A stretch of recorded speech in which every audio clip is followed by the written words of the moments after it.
Welcome back, Raider Nation and my champions. This is Eric, and we are live tonight with a special April Fool's edition of the live stream. How you guys doing out there? I see a few of you already strolling in. We're just getting started here.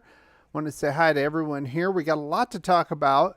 We're also going to include some Raider news and some signings that we had, and then we're going to throw it off to you for a question and answer segment. So let's get right to that right now, and this is how we normally do it. If you are new to the channel, or if you are watching this on a replay, this is how we do it. We do what we call a rundown, and we have our topics that we're going to talk about, and we always end with a question and answer segment here.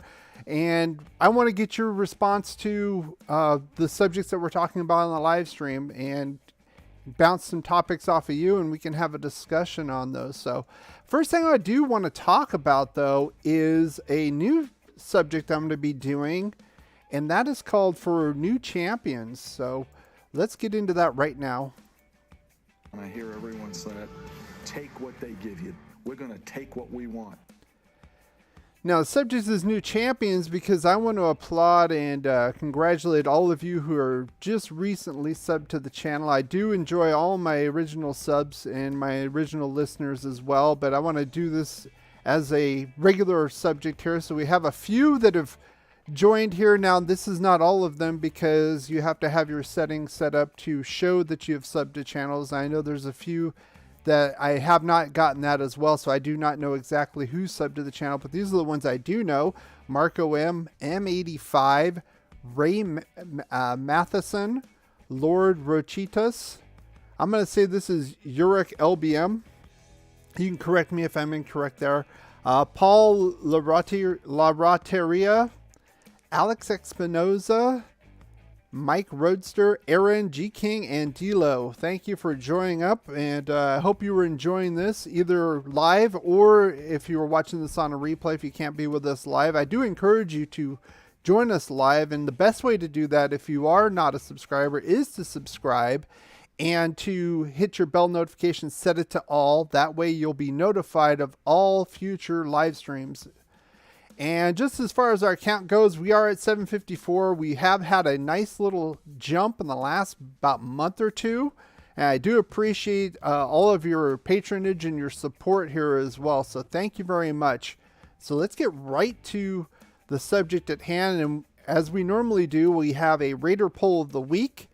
And this is what we normally do. And we're heading into April. What are you looking forward to for the month of April? Now, I put a lot here, and the NFL draft kind of edged out the others slightly.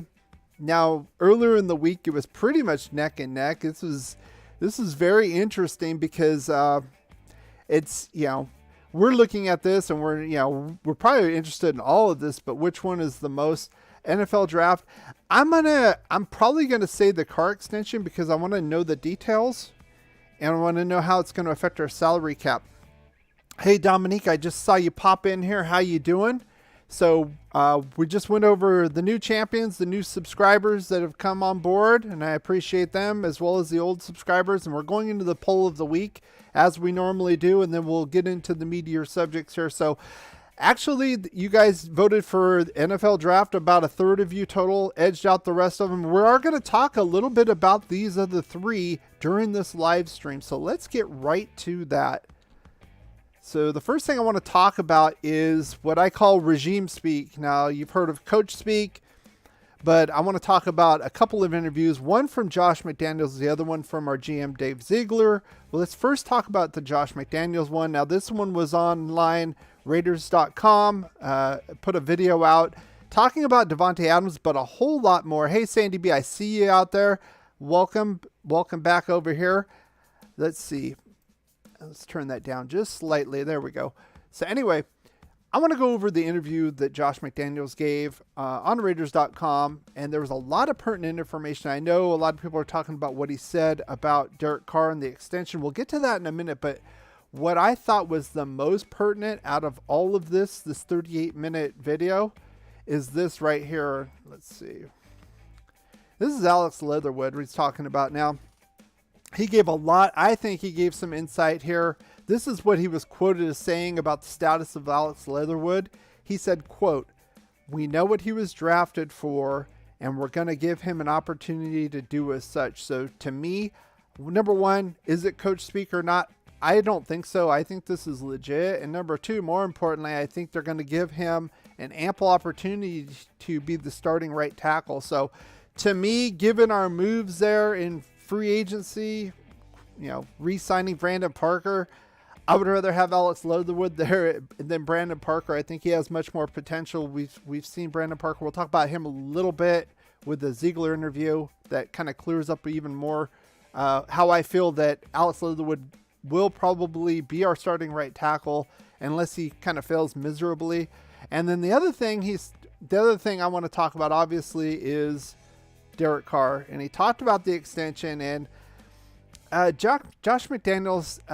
The whole thing he said, he's talked about having looking for that sweet spot. Basically, is it the sweet spot between the organization and the player, making the deal that's kind of a win-win for both sides. And I know a lot of people kind of ran with that. I think that's kind of standard coach speak. What else is he going to say? I think it's kind of coming along. I don't have really an issue with it. So I think that's kind of more smoke than anything else. I was more interested in what he said about Alex Leatherwood, to be honest with you. But let's get to, speaking of Derek Carr, Dave Ziegler also gave an interview talking about Devontae Adams, of course. And I don't really want to go over that. That's not a huge deal. Honestly, what he said, I didn't see anything real significant about it, but he did talk about Derek Carr, and he did talk about the sweet spot comment, because this interview came after the Josh Daniels interview. So I think what he actually said was regarding this is that basically, he said that every contract has a sweet spot, and they basically going to keep it in-house for the respect of all parties. And I think that was a better answer than Josh McDaniels gave, to be honest. I can already feel and see the professionalism here with our new GM versus the old regime already. And it makes sense. I didn't see much into the comments with Josh McDaniels. Like I said, I know a lot of people ran with that. I don't see an issue with that.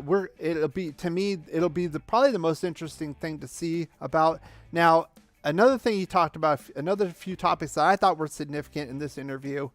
We'll talk about the next one, and that is there was very good interviews here as far as the interviewers asking questions. And this next one, he was asking, well, are you guys looking specifically in the free agent market for corner? And he said it wasn't really a focus to add a veteran quarterback to this group. And this is obviously after the Rock Ya-Sin trade. And I kind of believe him. Maybe they tried to go get Stephon Gilmore, and he wanted too much money. Personally, he's 32, 33 years old. I'm not so sure I'd want to break the bank on this guy. I would rather get some lower level corners that are out there. I've already talked about guys like Bryce Callahan. I know he's a slot, but still, I think there are lower tier guys you can pay less money to be honest with you, and have a better payout instead of maybe him getting hurt again. Remember, he had the groin injury last year. He had that quad injury. He had that basically got him out of New England last year. A lot of issues he was saying that they didn't handle the injury properly in New England. And they went to Carolina. He only played like 8 games last year for Carolina. So is he on the decline? Is he going to start breaking down? Should we pay that much money? I don't think so. And I don't think Dave Ziegler thinks so as well. Another thing you talked about as far as free agency overall, like I said, there were some good questions here. And there was, saying, were you guys nervous? Free agency started, and basically the Raiders didn't do anything. We didn't show that they didn't do anything before they got Chandler Jones and made the trade, unique trade. And he said they weren't nervous. Quote, they weren't nervous, but strategic. But he also talked about what he calls pivoting. And he said some of the free agent options didn't pan out. So I'm thinking they were active in the beginning, but maybe they couldn't get the guys they wanted. And maybe that included a right tackle. And, maybe that ties into getting Brandon Parker as a backup. And I'm going to get back to him right here. And again, the interviewer asked a really good question. He didn't kind of slam Brandon Parker, but he asked Dave Ziegler what his strengths were, what Brandon Parker's strengths were to him. And Ziegler responded basically on the athletic side, the physical side, his length, his size. He also said, quote, he is not a finished product. Now, to me, they signed him a 1 year, $3.5 million deal. This is his 5th season. How much more ceiling are we going to see from this guy? I don't see it. Now, he also said about free agency, and especially the offensive line, Dave Ziegler said, was you can't have a lot of like one-trick pony guys, like guys that can only play one position. And that's why I think they signed Illuminor. He could play guard and tackle. And I think between the Josh McDaniels interview and the Ziegler interview, I think their direction is to put Leatherwood at starting right tackle and then have Brandon Parker as a backup, as a swing as well. In case Colton Miller gets hurt, he can play the left side as well. So I don't like Brandon Parker. Maybe he could do better on the left side. I still think we should sign a veteran guy like a Bobby Massey or a new Fendi. Now, I know they're not great players, but I think they're a hell of a lot better than Brandon Parker. Now, as far as the free agent updates go, from the last live stream, we only had a couple significant ones I see, and those just recently happened the last about 24 hours. Let's talk first about Nick Mullins here. Former quarterback, of the San Francisco 49ers, played as a backup with the Cleveland Browns last year. I think he's a viable number 2 guy, a backup guy. Obviously, we don't want to rely on him. If Carr gets hurt, it's a steep drop off in my opinion. Now, I know a lot of people in the social media world were talking about Nick Mullins as a Raider killer. And I'm like, dude, give me a break. That was like 2018, right? And he was on the 49ers. And we didn't even have like players like Josh Jacobs. We had like Garyon Conley playing and getting burned and stuff. This was the first year under the John Gruden regime. So you can't just say, oh yeah, he's a Raider killer. They failed to mention that he did play against us last year in Cleveland and lost 16-14. Coming in for Baker Mayfield because of the COVID protocol and all that other stuff. So I don't see him as a Raider killer and all that stuff. He's a decent backup, and he's going to be fighting against Garrett Gilbert for that number 2 spot. Maybe they'll keep all 3 quarterbacks, especially if the COVID protocol is going to still be in place. You're going to want to have backups in place. And then the other one is Jonathan Hankins. He's been with us for a few years now. I think this was an okay signing. I'm not so happy about it. If you watch my channel and my previews early on the season, I was slamming this guy, but he really kind of made a good comeback those last few games of the second half of the season. I still think we need to address this position. I'm not sold on it. And I've said before, I would hope if Larry Ogunjobi can get the medical issues cleared, I would love to go after a guy like that. Hankins is good because he's a big guy. And he did pretty good against the run later on in the season. Not so much in the beginning of the season, but, he can play that nose tackle if they want to do a 3-4 type, a 3-down lineman. So I can understand that. And they lost out on Quentin Jefferson to Seattle. So I could see that. And DT's already thin, and we don't have a lot of draft picks. So overall, okay. But again, I'm looking for a little bit more help there at that position. Now, of course, let's talk about what we came here to talk about. Of course, this is April Fool's Day, and I just wanted to do a little April Fool's edition. Now, you could say, okay, what are we going to give? They have the Lombardi Trophy, the MVP award. So for April Fools, we're gonna celebrate, quote unquote, some of the foolishness and some of the fools of the past few months, and even some recent in the NFL. So I came up with this. This is actually what they sell. It's a poop candle, and I haven't bought it. I haven't smelled it, but I'm sure it smells like poop. So that's why they sell it. So some weirdos buying it, or as a gag gift. That's right. So let's go to the first one that is worthy of a poop candle. And Sandy B, this is going to be right down your alley here. And this is former head coach Matt Nagy. He ended up with the season 6-11. Now they could say, well, he spent 4 years there. He went to the playoffs twice. But you know what? This was supposed to be an offensive guru, offensive-minded coach from the Kansas City Chiefs. And their offense never ranked above like 21st in the 4 years he was there. Now, they did have some change. Justin Fields was there, but they still had David Montgomery. They had Allen Robinson. I think they were very predictable. Even with David Montgomery running the ball well, they should have done a lot better. And they had an above-average defense there. So, I think the blame lied with him right there. So I've had enough of Nagy. Let's go to the next one. And of course, here's our guy, Brandon Staley. If you watch my Week 18 review, I had him in a clown face. Basically, this guy, I slammed last year, the year before, I slammed Anthony Lynn, the former head coach of the Chargers, about his terrible coaching. And this guy made a huge gaffe at the end of last year's game, the finale game, basically a play-in game of the playoffs. I think Coach Bisaccia and company were going to be satisfied with running out the clock, taking the tie, and going to Kansas City, which would have meant the Chargers would have went into the playoffs as well. But this idiot calls a timeout, so the Raiders say, screw it, we'll kick the field, kicked it, made it, they're out, the Steelers are in. So, of course, he's worthy of a poop candle. Hey, F. Kasi Raider, I see you in here. Let's see, a few others in here. I'll get to you during the question and answer segment. I want to get through some more of my Poop Candle Award winners here. So, of course, I'm not going to be biased. I'm going to throw some Raiders in here as well when they deserve it. And obviously, we're going to start with this guy right here, Damon Arnett, first-round draft pick corner from Ohio State. A lot of guys, we'll get to some other worthy poop candle holders that were saying that this guy is just as good as Jeff Okudah, who came out, who played on the other side of him in college.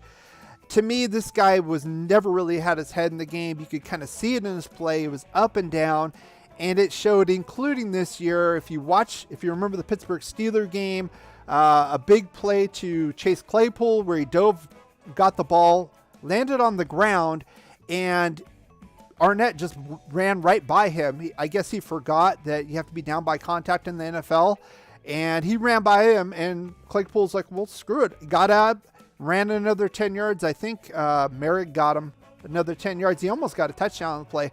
But then, of course, the social media thing with him and waving his gun around saying he's going to shoot people, and he got summarily dismissed, obviously. And then I think he got picked up by the Chiefs and then got waived. So another terrible first-round pick, and we'll get to that in a minute. And, of course, I got to talk about this guy. Henry Ruggs, I don't want to dwell upon it too much. Made a stupid mistake, actually killed somebody. Is going to be going to jail, ruined his life. It's unfortunate, but it's terrible. But, again, another first-round pick with red flags that was not caught. And, of course, I got to put these guys in here. And I gotta enlarge the candle a little bit for these guys, of course, and that is John Gruden and Mike Mayock. The previous regime, a lot of questionable picks, and what I say is, they pick third and fourth round players in the first round, and vice versa. So, I mean, for every Hunter Renfrow, Max Crosby, they got a Damon Arnett, a Henry Ruggs, a Jonathan Abram, who hasn't really panned out, honestly, as a first-round pick. I know he's been hurt. Josh Jacobs, okay when he's healthy, but he gets hurt a lot too. And, again, these are two analysts that came in. It was kind of a Hail Mary by Mark Davis. 10-year, $100 million deal. Of course, we know about the emails. I had to include this guy here because they signed this guy. And not only was he crazy then, of course, he probably has CTE from that perfect hit when he was with Pittsburgh. but then he acted like a fool last year, threw his jersey off and his pads off and ran off the field during the Tampa game last year. So, of course, I would say all three of these guys, but I wanted to focus on the duo of our past regime, definitely getting a big poop candle. Now, I would say the only other duo that might have even a bigger candle, I'm going to give the biggest candle to, in my opinion, are these two idiots right here. This is Daniel Snyder and Roger Goodell. Now, this guy, I mean, they were investigating him, and the only thing that happened was they got Gruden out of a job, which is absolutely ridiculous. This guy's had like sexual inappropriate charges where he's been fined $10 million, and he had to, quote, be relieved of his day-to-day duties, which I think is total bullshit. I think he's still there. He relieved him to his wife. Okay, sure. And of course, we have Roger Goodell, the ringmaster, the head clown, of course, because you know why? He's the commissioner. You know who he works for? He works for the owners, including this guy. So, you know, conflict of interest, people, come on, give me a break. I mean, this guy's getting to run wild. They took him, 2-3 years to figure out a new friggin' name, and the name sucks. Commanders? It sounds like a friggin' XFL team. This is two clowns right here, top clowns right here overall. But I want to hear what you have to say about this as far as who you feel are the biggest clowns here. I said, personally, it's Roger Goodell and Daniel Snyder, not too far away from our old regime, but I want to hear what you have to say. Let's see. I'm going to look in the chat right now to get what you have to say. Let's see. What's up, Afakazi Raider? I see you there. Good for you to come. Glad to see you out here. I see a few more of you out here. Let's see. Sandy B says, whoa, watching him see that, he does his job, Leatherwood. Well, honestly, I mean, he was a rookie. I'm going to give Leatherwood the benefit of the doubt. If you're an old school Raider fan, you remember when we got Colton Miller. He didn't look so well at the left side his rookie season. He's actually grown into the position. I believe he's ranked number 5th in tackle and tackles by PFF. So he's a stud. I think Leatherwood can definitely improve. I think Tom Cable was like smoking the wacky weed or something, because not only did he move Leatherwood in, and he didn't fare much better there, to be honest with you, inconsistent, especially getting penalties. But also you put Brandon Parker on the right tackle, Mr. Turnstile. I'm not going to get into that again. I talked about that in various game reviews, just absolute trash there. But I do have faith in this new regime, and that includes, it sounds like they're going to be moving Leatherwood back to right tackle. I think where he belongs. Big kid. I would rather have somebody a little bit quicker, a little bit better with his hands at guard. Does that mean Denzel Good's going to be good to go? No pun intended. Or maybe they're going to cut him and get somebody else there. I know they got Alex Bars, another guy who's versatile, not a one-trick pony. He can play center guard. Maybe he takes the position, or maybe he takes John Simpson's position. But I think there's more untapped potential with Leatherwood, and I'm interested to see how he does in the following season. Dominique 5 says, I just don't understand why we didn't sign Darrell Williams. He's versatile. He is versatile. Maybe he wanted too much money. Again, I'm not so sure. I think if we signed a guy like Ifedi or Bobby Massey, I think I would probably feel comfortable at the tackle position, even if Leatherwood doesn't succeed. Those guys are kind of average. I think we can get by on the right side with an average guy there. Let's see. Only in football. Yeah, only in football. I mean, you could talk all night talking about various fools, but I just wanted to focus on the NFL. It's April Fool's Day. I wanted to have a little fun with this as well. I did have some Raider stuff. I did have some non-Raider stuff. So I hope you enjoyed it. Let's see. I love the circus tent and the frame, very appropriate. Well, if you are not new to my channel, if you're a veteran, I know you are, I've made a few videos with those pertaining to NFL related videos and some of the predictions that some of the NFL experts put out before last season. And most of those didn't pan out, of course. I thought they were crazy. So Sandy B also said regarding Damon Arnett, that was nuts. Thought he was injured and he's running downfield. Well, still, though, he's not down by contact. It's the NFL. Claypool was down on his own volition trying to get the ball, and he was still down. He ran right by him. He all he had to do was just put a hand down, and he would have been down. Nobody touched him. He got up, kept running. That's what you do. His head wasn't in the game. It's obvious with the social media nonsense. And even after they cut him, they had a interview, a press conference with Mike Mayock, who was obviously the general manager at the time. And they did say, he said, yeah, everybody had red flags on this guy. A lot of teams knew what they were getting. And not only did we draft him, we drafted him in the first round. I mean, to me, that's when Mayock should have been gone. But I think because of the Gruden situation, losing him, and the Ruggs situation, I think probably Mark Davis didn't want to shake it up anymore and get rid of him at the time. I was pretty sure, I said I was about 70 to 80% sure that Mayock would be gone after the season, and he was.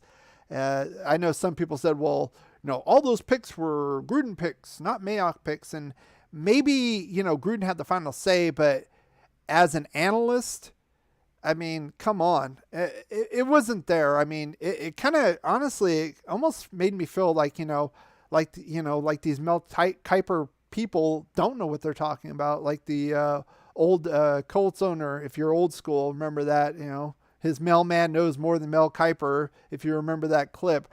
But I mean, we should have hit more, especially with all those first round picks. Remember, we got an extra first round pick, a couple for Khalil Mack. We got an extra first round pick for Amari Cooper. Not a whole lot in return, to be honest with you. Let's see, corporate clowns. Well, yeah, I mean, you've got the commissioner whose bosses are the other 32 owners, and he's gonna tell the owner what time it is. Come on, guys, this is quit. How do I say that? Quit. You know what I'm saying. Let's see. Space for Rent, I see you in here. Welcome to the show. You said Mayock and Gruden was a raging dumpster fire. Yeah, they were. They were terrible. I thought they were terrible. I was slamming Gruden before the emails came out. Especially, I even slammed him during the Miami game. We won that game, went 3-0, and I thought the coaching was terrible. I thought we got lucky. I think we made some stupid mistakes. We weren't prepared. It's like the team wasn't prepared, and it's like an old Cadillac that you have to turn on and warm up for about 10 minutes before you can get it running. And that's how the team acted with Gruden. They kind of slow moving, stupid mistakes, and then they would kind of run back at the end to either get close or win the game. And you can't do that, especially against good teams. And, we got embarrassed against the Bears. Honestly, I think overall we're a better team than the Bears, but not only did we lose, it was just laughable. It was sad. And I kind of saw it coming. If you saw my game previews with the Bears, I saw like the enemy at the gates, and I had Derek Carr inside the castle and the walls coming down. And that's exactly what happened. So like I said, a lot of people slam me because they like Gruden, of his sentimentality or his attitude or whatever. But it was a silver lining. I think it's a silver lining. I would rather have this regime in than Gruden Mayock right here in 2022.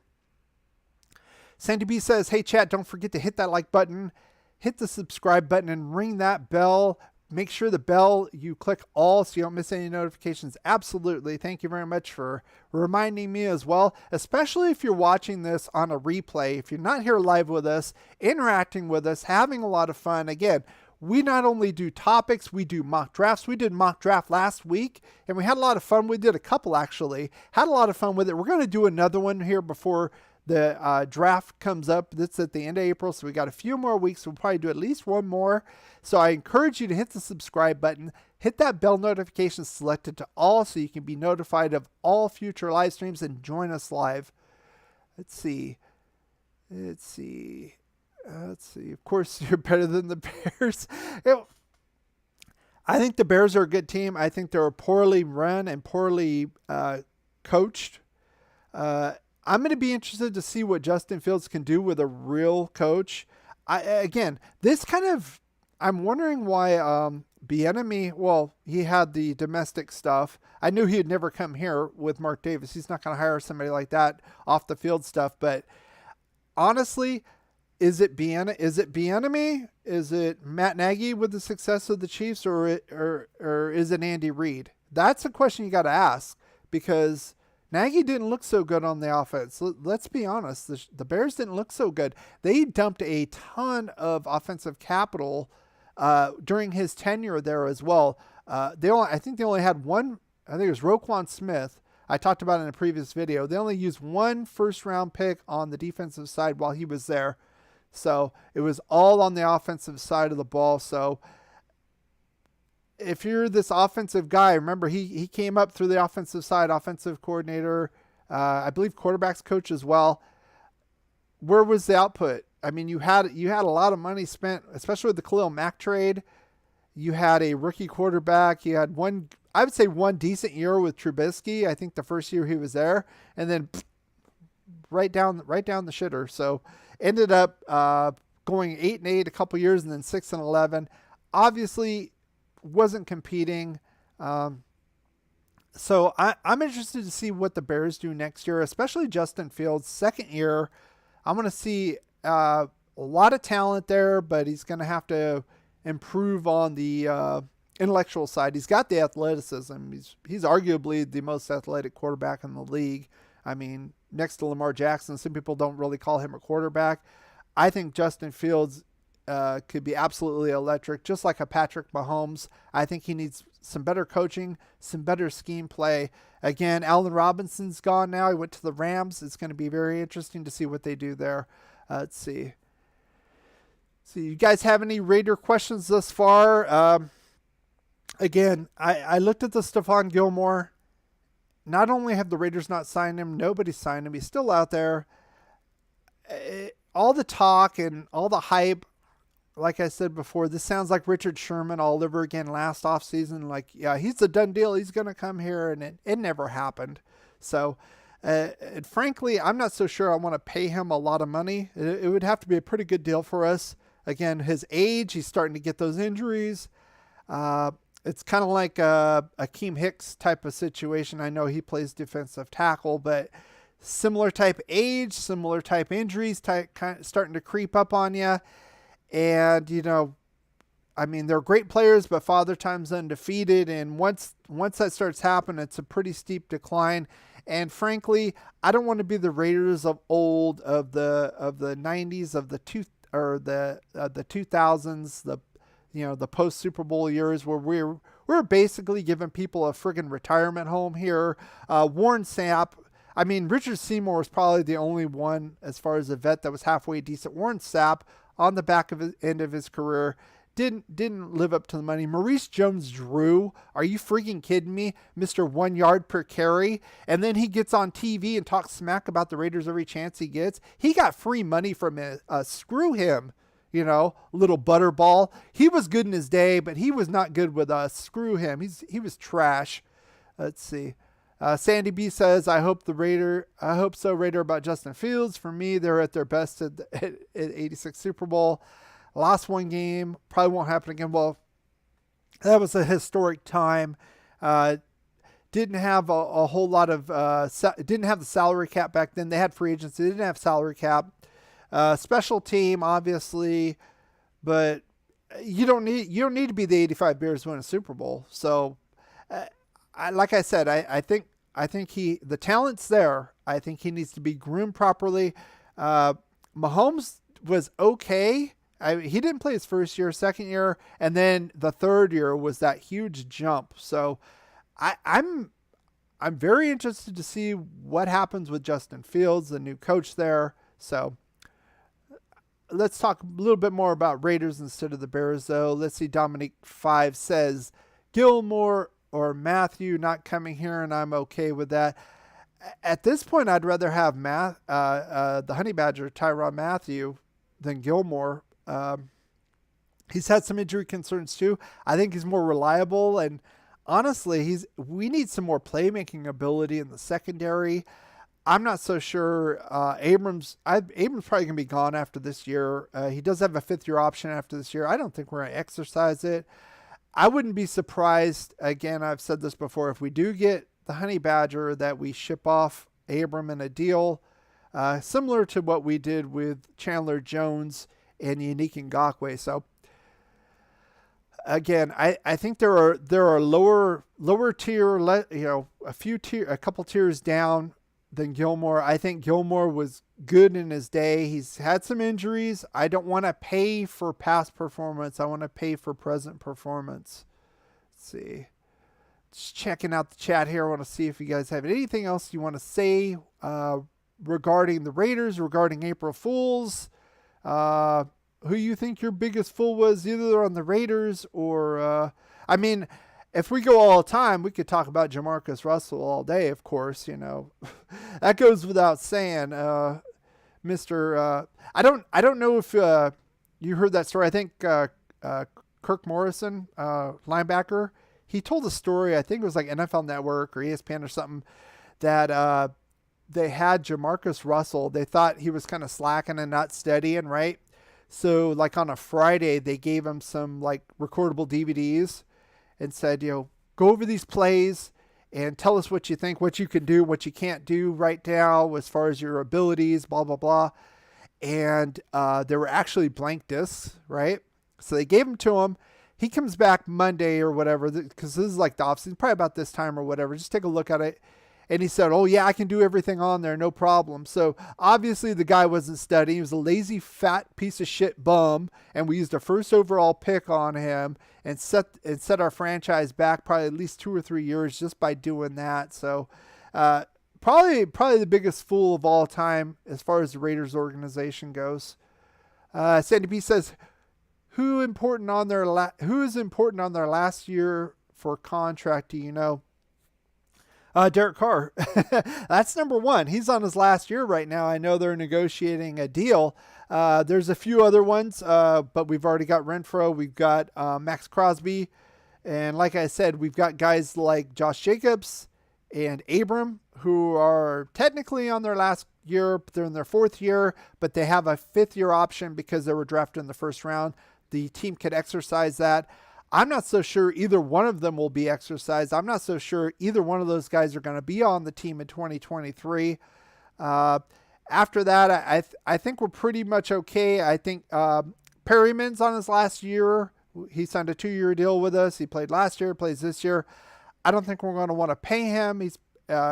He really stood out last year. I think we got a huge bargain. Remember, I said that when we did our mock draft, we traded him and a 7th for our 6th. So we just basically moved down a year in the draft this year for a guy like that. One of the league leaders in tackles, a really good inside linebacker. Can't cover very well, but that's not his game. I don't fault him for that, but he does have injury history, and we're going to have to address that as well. Let's see. Jamarcus sucked.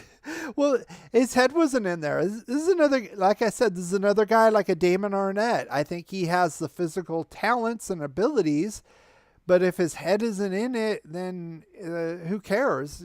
I'd rather have a guy with lesser abilities who busts his ass, does everything he can for you, gives it your all. He's not going to be a Hall of Fame player, but you need players like that to make big plays at times, and those are the type of players that do that. So, I just Jamarcus Russell.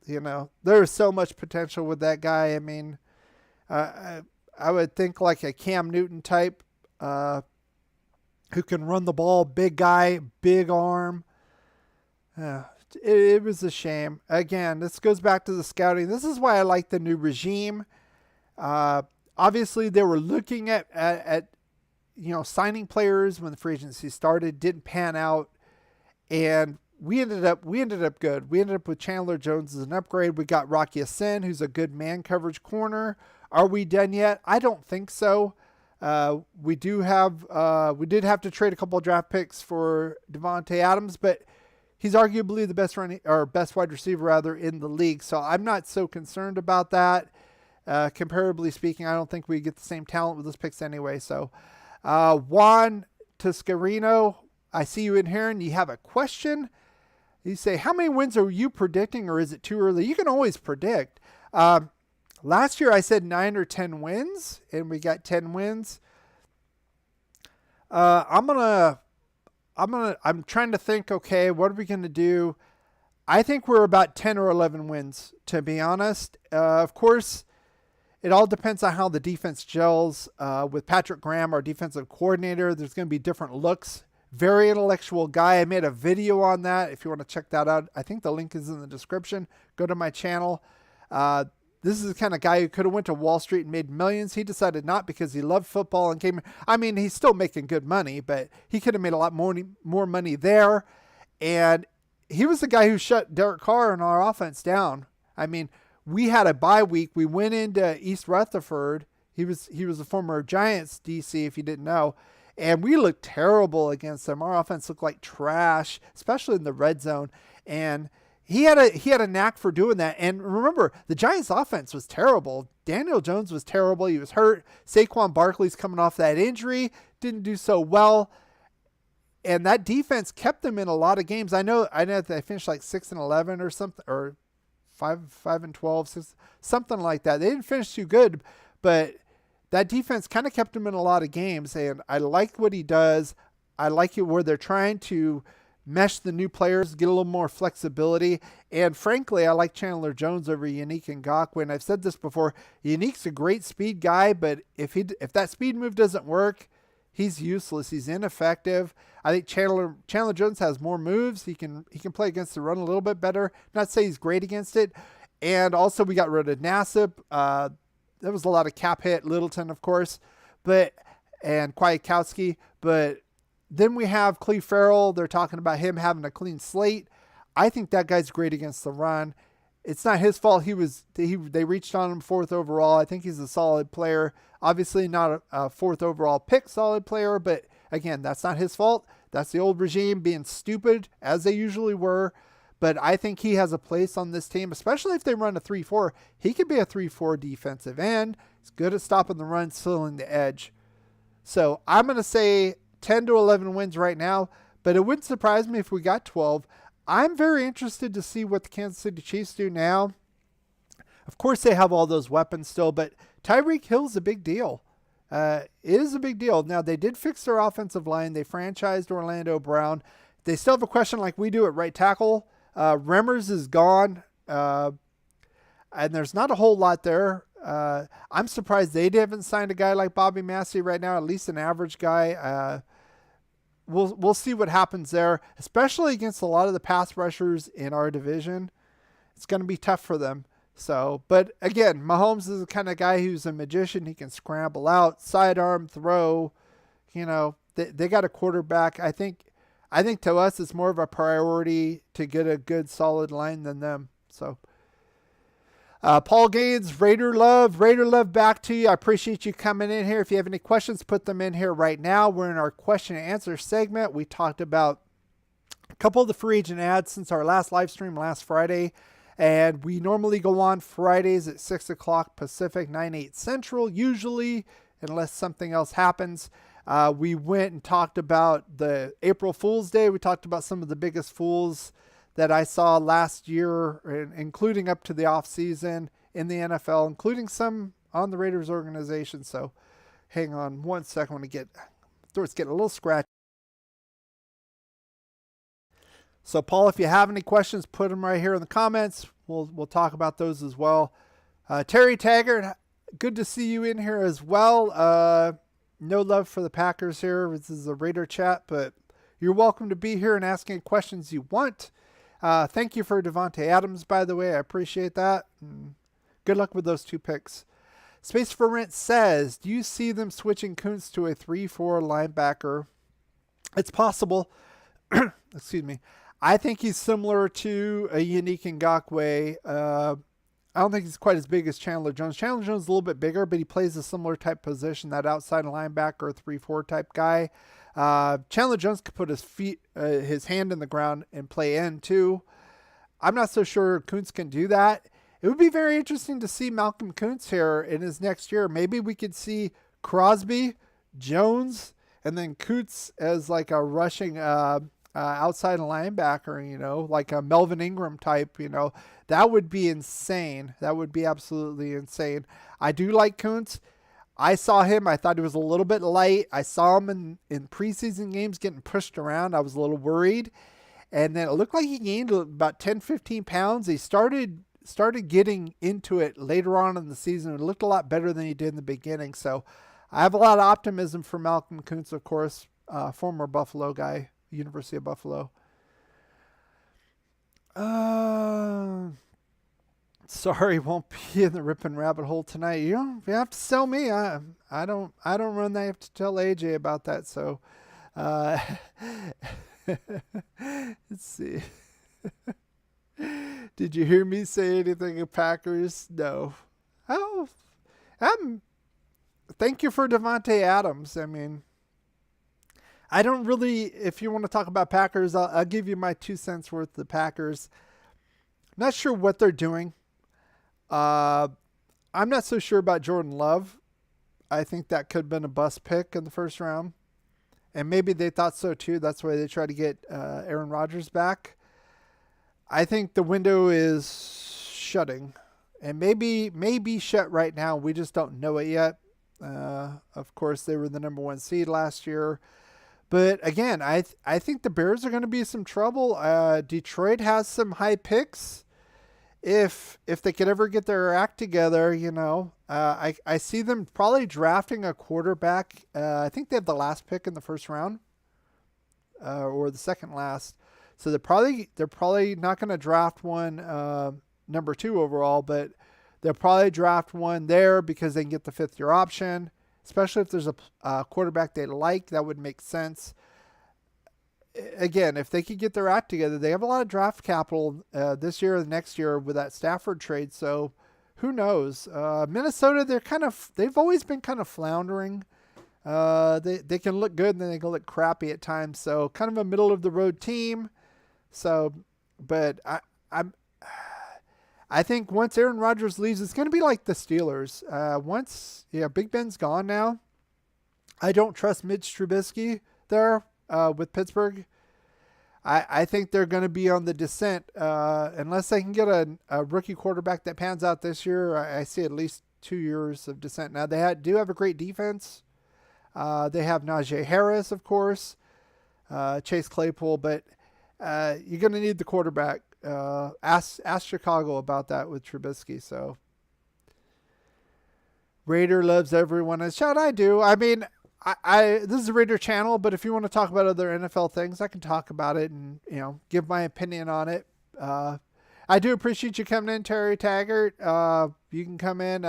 We usually run this for all of you, both here in the live chat. I see you. And also those that are watching this on replay. I usually go about an hour because I think after that, things kind of get stale. So I'll do what I call my rundown, my list of topics, and then we talk about them and then move on from that and do it again in the future. So if you are enjoying this, again, give it a thumbs up. It'll help the YouTube algorithm, this whole thing. That means they'll show it to more people. And, if you are enjoying this, you don't want to miss the next live stream, be sure you subscribe and hit that bell notification, set it to all, and then set your device. If it's a cell phone like this one, old cell phone, even my old cell phone, you can do that. Set your notifications to on for YouTube, and it'll come right up there. The next time we do a live stream, you'll get notifications right as I set it, which is usually the same day, and then 30 minutes before, so you will not miss it out. And again, we're going to do at least one more live stream this month, or one more mock draft live stream this month. And those are very exciting where we can trade. We go on certain websites. They're really fun to do.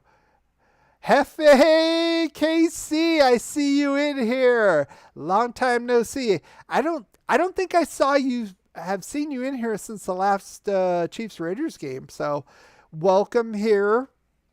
It's funny, we were just talking about the Chiefs about 5 minutes ago, actually. And you should have been here last week. We did do a mock draft live stream, but before that, I did one called The Ship of Fools. and I evaluated the Tyreek Hill trade. And frankly, I think they did get some draft capital, but Hill is a unique weapon down the field. I'm a little concerned with KC. Well, as a football fan, as a Raider fan, I think it's great. I think they're kind of slowing back to the pack, and I think the other three teams have made improvements, and it's going to be a very competitive division. Maybe the most competitive. Either us or the NFC West is probably the best division in football right now. It's hard to argue with NFC West because they had 3 teams in the playoffs and 2 in the NFC Championship. So let's see. Space for Rent says, Hefe will always turn up like a bad penny. I don't have a problem with Hefe as long as he's respectful. We had a bet. The Chiefs won. We looked like crap. So, he could do his thing. Jeff Garrison says, Hefe KC is everywhere. That's fine. Come in. Enjoy yourself, Again, you should have been here last week. I talked a lot about the Hill trade. I gave the Chiefs a C- for it because I think, to me, a C grade would be an average trade. Like, you got about what you gave up. I don't think so. I think you guys took kind of a step back. But Miami, I gave a D. It didn't make any sense at all to me when they have Jalen Waddle. They used, I think, 6th overall pick on him. And then you have Tua Tagovailoa, Tua Latin, whatever his name is. I don't think he can throw the ball that deep. So you're going to be doing crossing routes, jet sweeps there with Miami. And, we even Gus Bradley's defense last year, Hill didn't do much on those jet sweeps. It was deep down the field burning us where he could make his money. So I'm not too concerned. I know we played Miami, but I'd rather play him once than twice. And like I said, it's going to be very interesting to see how this division shakes out. And, maybe we'll do the next live stream just talking about the division. There's a lot to talk about with all the teams. Like last year, I did a know your enemy videos for each other team in the division, who they added, who they took away. That might be our next live stream topic. Who knows? We might sign somebody big and talk about them. Something could happen, but we definitely will be doing a mock draft live stream sometime this month before the draft. So I even encourage you, Hefe, to come on in and join us for the mock draft. We have a lot of fun with it. Hey, Earth Daughter. Earth Daughter says, hi, everyone. Beat me into chat. I've been listening while driving. I'm home now. Well, good. I'm glad you didn't text while you were driving. You were safe. And now you can watch and get in on the conversation. We are going to be kind of closing this one out. I usually run this about an hour, like I've said before. Hefe KC says, you have to beat the champions first. You are absolutely right. And I've said that before. I give credit where credit is due. KC, 6-time defending division champs. And as Ric Flair says, to be the man, you got to beat the man. Woo! I won't do it too loud because I don't want to blow out your ears. But yeah, it applies. I mean, the other 3 teams are trying. But KC is still the division head until they get knocked off. I agree with that. Jeff Garrison says, KC is free falling without Hill. Nobody to like him. Broncos will be tough. Chargers too, but the Raiders will dominate. I think it's going to be tough. Now remember, we got a new regime. I'm really interested to see what Coach Graham does against these offenses. I think we upgraded our pass rush. I still want to see another defensive tackle added, a little bit more impactful defensive tackle. I'm not so happy with what we currently have right now. Let's see. But overall, it's going to be a dogfight, and we just might do a live stream next week on that, just talking about the AFC West and where everybody is, get everybody up to speed on that. Space for Rent says, Hefe is the best non-Raider fan, to be honest. Yeah, he's pretty cool. Respect. I give respect where it's due. Casey's been good for a while. He's respectful here. I don't mind him here. And, and he's seeing what the other channels say. I don't know. I don't go to, I'm sure there are some Kansas City Chief content creator YouTubers out there. Maybe not as many as Raiders, probably not as good, of course, but I just got to say that. But maybe he just wants to see what what the other fans are talking about, which is cool. And Hefe says AFC's a big question for me. We'll see. Yep. That would be a cool video. Well, I'm going to do a live stream. I'll probably do a live stream next week on that. But I incorporate, when I do the topics, I incorporate those as kind of a video. And then what I'll do is I'll release it separately as a video. So I know a lot of people who can't make it live don't necessarily want to watch an hour live stream to get the information. It's usually about 10, 15, 20 minutes right there, that core video. So I give the option, but I do prefer you guys coming to the live stream and interacting. It's a lot more fun that way than just spitting information into a video. Sandy B says, didn't the Bucks win 31-9? Yeah. And that's when they didn't have either of their offensive tackles and they got mauled by that Buccaneer defense, which I thought would happen. I actually did a Super Bowl preview video. I think like 2 people watched it, but it is what it is. Let's see. Higher Daughter, you're always holding down the fort, Sandy B. She is. She's doing well here. Let's see. You're so mean, Sandy. It's the truth. Yeah, it's 31-9. But they did upgrade that offensive line. It's a little bit better. It's not as bad.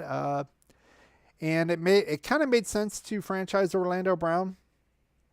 I'm not saying he's the best left tackle. I think Colton Miller's a better left tackle, but considering though, especially on the left side of the line where Mahomes can't see, you don't want a guy like Chandler Jones coming around and strip sacking. He's really good at that, by the way. So you guys will be seeing that in a few more months, by the way. It'll be very interesting. 6 times sounds good. Hefe says, I think it's weird Carr isn't signed. I think they're negotiating. I think that they wanted to use their money up front in free agency. They probably talked to him. They're keeping it in-house. I don't see an issue with it. Carr's going to want $40 million. Well, I would say the last thing we heard was it was going to be a 3-year, $100 million deal, 20 this year, which he's going to make anyway, and then 40. You have to keep in mind the salary cap's going to be going up in those next 2 years, so it's not that huge of a deal. That would put him roughly around the top 10 right there, maybe 8, 9, 10th. And frankly, I think that's probably where he is as far as skill level at quarterback. He's probably around that low end of the top 10 quarterbacks. So I don't have a problem with that. That's the market value. Everybody has to play within the salary cap. It is what it is. Let's see. Hefe's a closet Raider fan. I don't think he's a Raider fan. I think he's doing some intel. He wants to see how the other half lives. I bet you the Kansas City Chief YouTubers out there aren't half as good as us. I'm not just talking about myself. There's a lot of good Raider channels out there, and I encourage you to go to them as well. But yeah, I think we're probably among the best as far as YouTubers for a specific football team. Let's see. I think Carr will wait. What do you think, Raider? I think they're negotiating right now. I was wondering maybe they were going to try to make a run after Gilmore or Honey Badger, and it doesn't look like it's panning out. So I think maybe they're focusing on the Carr deal now.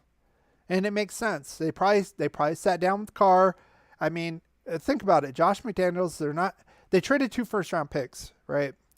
Who do we have as a backup? Nick Mullins, Garrett Gilbert, nobodies. You know, they're not QB1s. They're not starting quarterbacks. If something happens, we got to, deal with it. So Carr's the man. We were 10-7 last year. McDaniels is coming in. Of course, he has faith in Derek Carr. I thought it was insane. People saying, well, this means Carr's going to be gone. No. So they're just ironing out the details, and I think they wanted to incorporate the salary cap money with these signings. So I'm not worried about it. I would say if we don't hear anything in the next few weeks, we can start getting concerned about it. Otherwise it's just hype. It's just fluff and talk, for lack of a better term. Let's see. We're almost at that hour mark. We're probably going to be closing out. So I'll take a few more questions and then I'll see you next time. We'll probably be talking about the state of the division, and it's a barn burner. It's very exciting. Hefe says, I think quarterback market's going to hit the Raiders hard. Agents hired to make money. Well, I would say with you, Hefe, it's going to be hitting hard with Mahomes. I mean, he's going to be making a lot more money. You guys you guys kind of got away with some cheapy with him, and that's going to affect you as well. So, I think Mahomes probably, obviously deserves more money. He's probably a better quarterback overall. He's won MVP. He's won Super Bowl. I get it. But with the salary, this is just like the Carr extension, his last extension after his rookie contract. I think he was like 4th or 3rd highest paid quarterback when he signed on the dotted line. Everybody freaked out. Oh, he sucks. Oh. And then like a year later, he was like 10th, 12th because everybody else's contracts came up and they got paid even more because the salary cap went up. I think that's the same kind of deal. I just think they're ironing out the details. They're probably right there with money. It's about how and when you get paid and relative to the salary cap. Again, I have faith in this regime much more than the last one. I think, again, clown show only to Snyder and our wonderful commissioner, Roger Goodell. If you don't know what I'm talking about, rewind and watch my April Fool's segment on that, or watch it. I'll probably put it out as a video. So I'm going to close this out right now. I do appreciate you guys all coming out here and coming to the live stream. And again, like Sandy B says, hit the like button if you did enjoy this. And also, you want to be a part of this and you're watching this on a replay, why not subscribe so you can be part of this fun crowd and we can bounce back and forth and talk about future topics and all this stuff. And again, we're going to be doing mock drafts, right? Up to the draft in late April here. So I encourage you to do that. Hit the thumbs up, subscribe, hit that bell, do all that stuff you normally do. You hear from everybody else saying it. And just do it. Come with us and enjoy the ride, and I'll put your name on there as far as the new champions go. I do appreciate you guys all coming here, and I appreciate you guys even more, the guys and ladies that are participating in the active chat as well. Thank you very much for coming out here, and as always, go Raiders. With all the distractions that you have off the field, how are you able to keep focused on winning football games as you do and do throughout the year? When you have great coaches, then after you have great coaches, you get great players.